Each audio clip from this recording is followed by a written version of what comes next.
ನೋವಾಗ್ತದೆ. 4 ಜನ ಕಾಂಗ್ರೆಸ್ MLA ಇದ್ರು ಕೂಡ ಕೋಲಾರ ಜಿಲ್ಲೆ ಈ ಕರ್ನಾಟಕ ರಾಜ್ಯಕ್ಕೆ ಮೊದಲ ಮುಖ್ಯಮಂತ್ರಿ ಕೊಟ್ಟಂತ ಜಿಲ್ಲೆ ಇದೆ. ಇವತ್ತು ಪವರ್ಫುಲ್ ಕಾಂಗ್ರೆಸ್ ಸರ್ಕಾರ ಇದೆ, ಆದ್ರೆ ಒಬ್ಬ ಮಂತ್ರಿ ಇಲ್ವಲ್ಲ ಅಂತ ನೋವು ಕೂಡ ಇದೆ. 4 ಜನ ಕಾಂಗ್ರೆಸ್ MLA ಸರ್ಕಾರ ಗಮನದಲ್ಲಿದೆ, ಅದು ಮುಖ್ಯಮಂತ್ರಿ ಉಪಮುಖ್ಯಮಂತ್ರಿ ಹೈಕಮಾಂಡ್ ಗಮನದಲ್ಲಿದೆ. ಅಂತ ಅವಕಾಶ ನಮ್ಮ ಜಿಲ್ಲೆಗೆ ಬರ್ತದೆ.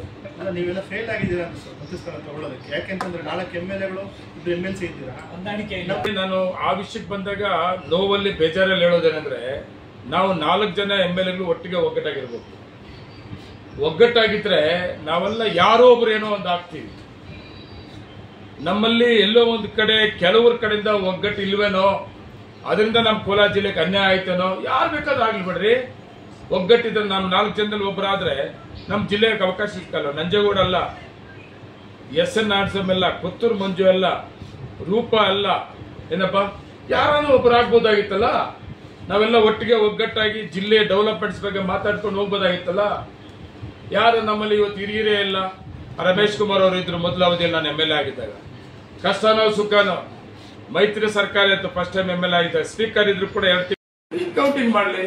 ಕೆಟ್ಟು ಹೋಗಿದೆ, ರಿಪೇರಿ ಆಗಿದೆ, ಕೆಟ್ಟು ಹೋದ್ರೆ ಎಲೆಕ್ಷನ್ ನೀನ್ ಹಾಕಿ ಎಲೆಕ್ಷನ್ ಕಮಿಷನ್ ಡಿಕ್ಲೇರ್ ಮಾಡ್ತದೆ. ಯಾರು ಜವಾಬ್ದಾರಿ ಅದು? Election commission. ಇವ್ ಡಿಕ್ಲೇರ್ ಆಗಿರೋದು ಯಾರ್ದು MLA ಅಂತ? ಯಾರು ಡಿಕ್ಲೇರ್ ಮಾಡಿರೋದು? ನೀನಾ? ಎಲೆಕ್ಷನ್ ಕಮಿಷನರ್ ಡಿಕ್ಲೇರ್ ಮಾಡಿರೋದು ಅಲ್ವಾ? ಕೌಂಟಿಂಗ್ ಸರಿ ಇಲ್ಲ ಅಂತ, ಕೌಂಟಿಂಗ್ ಮಾಡಿರೋ ಸರಿ ಇಲ್ಲ ನೀನ್ ತಕರಾರು ಅರ್ಜಿ ಕೊಟ್ಮೇಲೆ ನಿನ್ನ ಕೈಯಲ್ಲಿ ಲ್ಯಾಟ್ರಿ ಎಸಿ 5 VVPAT ಲ್ಯಾಟ್ರಿ ಎಸಿ ತಾವೆಲ್ಲ ಇದ್ರಲ್ಲ, ಕೌಂಟಿಂಗ್ ಮಾಡಿಲ್ವಾ? ಕರೆಕ್ಟ್ ಬಂದಿಲ್ವಾ? ಇವ್ರಿಗೆ ಏನಾಗ್ಬಿಟ್ಟದೆ ಇವಾಗಂದ್ರೆ, ಇವ್ರಿಗೆ ಬೇರೆ ಬೇರೆ ರೀತಿಯಲ್ಲೆಲ್ಲ ವರ್ಕೌಟ್ ಮಾಡಿದ್ರು. ಹಸಿಂದು ಮತ್ತೆ ಇದೆಲ್ಲ ಏನೋ ಮಾಡ್ಬಿಡ್ಬೇಕು ಅಂತ. ಈಗ ರೀಕೌಂಟಿಂಗ್ ಆಗ್ಬಿಡದೆ.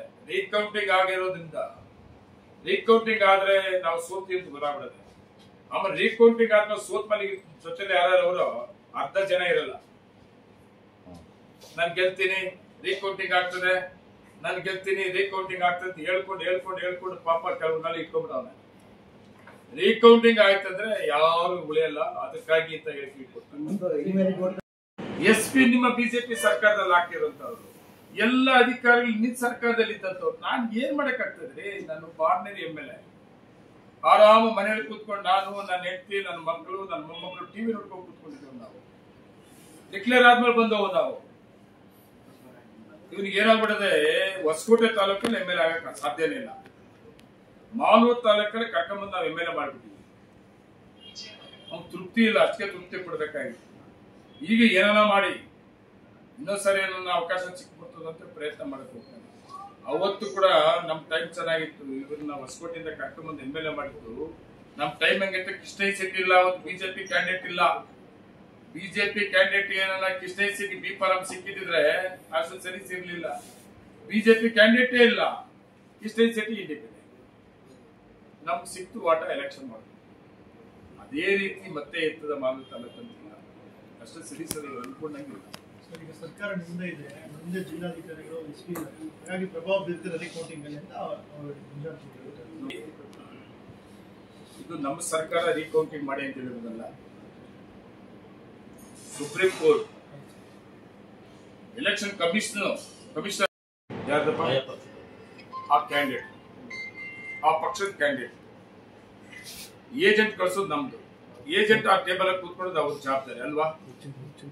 ಎಷ್ಟು ಜನ ಏಜೆಂಟ್ಗಳಿದ್ರು, ಎಷ್ಟು ಜನ ಏಜೆಂಟ್ಗಳಿಲ್ಲ. ಏಜೆಂಟ್ಗಳು ಎಲ್ಲರೂ ಇರಬೇಕು, ಇದ್ದರೇನೆ ಕೌಂಟಿಂಗ್ ಮಾಡಬೇಕು ಅಂತ ಇಲ್ಲ ನಿಯಮದಲ್ಲಿ. ಏನಪ್ಪ, ಕೆಲವರು ಇರ್ತಾರೆ, ಕೆಲವರು ಇರಲ್ಲ.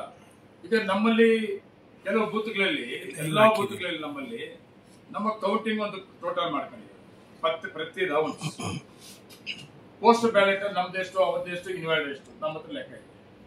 ಆಮೇಲೆ ರೌಂಡ್ ವಾರ ಯೋಚನೆ ಮಾಡ್ತಾ ಇರ್ತಾರೆ, ಯಾರ ಹಣೆಬರಿ ಏನು, ಯಾರು ಏನ್ ಮಾಡ್ತಾನೆ ಅಂತ. ಇವರು ದೌರ್ಜನ್ಯ, ದಬ್ಬಾಳಕ್ಕೆ ಮೊನ್ನೆ ನೋಡಿದ್ರಿ ಒಂದು ಪ್ರೆಸ್. ನಮ್ಮಮ್ಮ ನಮ್ಮಪ್ಪ ತಿಳ್ಕೊಂಡು ನಾನು ಕೂಡ ಮಾತಾಡಿದ್ದೀನಿ. ಇವೆಲ್ಲ ಎಷ್ಟು ಜನ ನೋಡ್ತಾರೆ? ಲಕ್ಷಾಂತರ ಜನ ನೋಡ್ತಾರೆ. ಇದನ್ನ ನಮ್ಗೆ ಗೊತ್ತಿಲ್ಲ. ಇಂಥವೆಲ್ಲ ನಮ್ಮ ಮನೆ ಇತಿಹಾಸಗಳವೆ. ಕೊಮರಳ್ಳಿ ಬಚ್ಚೇಗೌಡ್ರ ಮನೆ ಅಂದ್ರೆ ಒಂದು ಹಿಸ್ಟ್ರಿ ಇದೆ. ಬಚ್ಚೇಗೌಡ್ರ ಮನೆ ಅಂದ್ರೆ ನಮ್ಮಪ್ಪ ಪಟೇಲ್ ಎಲ್ಲೇಗೌಡ ಅಂದ್ರೆ ನಮ್ಮಲ್ಲಿ ಇತಿಹಾಸ ಇರೋಂಥವ್ರು. ರಾಜಕಾರಣ ಹಿನ್ನೆಲೆ ಇಲ್ಲ. ಜಮೀನ್ದಾರರು ಗೌರವಿಸ್ತರು ನಮ್ಮ ಮನಸ್ಥಾನ. ಅದು ರಾಜಕೀಯನ ಸೃಷ್ಟಿ ಮಾಡ್ಕೊಂಡಿದ್ದಾನೆ ಆ ಕುಟುಂಬದಲ್ಲಿ. 86ರಲ್ಲಿ ರಾಜಕೀಯ ಪ್ರವೇಶ ಆಗಿತ್ತು. ಮಂಡಲ ಪಂಚಾಯತಿ ಮೆಂಬರ್ ಇಂದ ಹಿಡಿದು ಎಲ್ಲ ಅವಕಾಶ, ಮಂಡಲ ಪಂಚಾಯತಿ, ಗ್ರಾಮ ಪಂಚಾಯತಿ, PLD ಬ್ಯಾಂಕು, ತಾಲೂಕ್ ಪಂಚಾಯತಿ, ಜಿಲ್ಲಾ ಪಂಚಾಯತಿ, ಮತ್ತೆ 3 ಸಾರಿ ಮಿಲಿಕೆನೋನು, 2 ಸಾರಿ MLA. ಅದ್ರ ಜೊತೆಗೆ 86ರಿಂದ ಇವತ್ತುವರೆಗೂ ನಮ್ಮೂರಲ್ಲಿ, ನಮ್ಮ ಹಳ್ಳಿಯಲ್ಲಿ, ನಮ್ಮ ಮನೆಯಲ್ಲಿ ಇವತ್ತು ಕೂಡ ಗ್ರಾಮ ಪಂಚಾಯತಿ. ನಮ್ಮ ಮನೇಲಿ ಅರ್ಜಿ ಹಾಕಲ್ಲ ಅಂದ್ರೆ ಗ್ರಾಮ ಪಂಚಾಯತಿಗೆ ನಮ್ಮೂರಲ್ಲಿ ಯಾರು ನಮ್ಮ ಗುಂಪರು ಅರ್ಜಿ ಹಾಕುದಿಲ್ಲ. 86ರಿಂದ ಇವತ್ತು ಪ್ರೆಸೆಂಟ್ ಕೂಡ ನಾನು ಸೃಷ್ಟಿ ಮಾಡ್ಕೊಂಡಿರೋದು ಇದು ರಾಜಕಾರಣ. ನಾನು ಗೌರವವಾಗಿ ಏನಾದರೂ ರಾಜಕಾರಣನ ಅವಕಾಶ ಸಿಗ್ತಾ 86ರಲ್ಲಿ ನಾನು ಗೌರವವಾಗಿ ನನ್ನ ತಾಲೂಕಲ್ಲಿ ನಡ್ಕೊಂಡೇ ಇದ್ದಿದ್ರೆ, ನನ್ನ ಊರಲ್ಲ ನನ್ನ ತಾಲೂಕಲ್ಲಿ ಕೂಡ ತಿರಸ್ಕರಿಸ್ತಾ ಇದ್ದೆ. ನಾನು ಯಾರು ಕೂಡ ನನ್ನ ತಾಲೂಕಿನ ತಿರಸ್ಕರಿಸಿಲ್ಲ.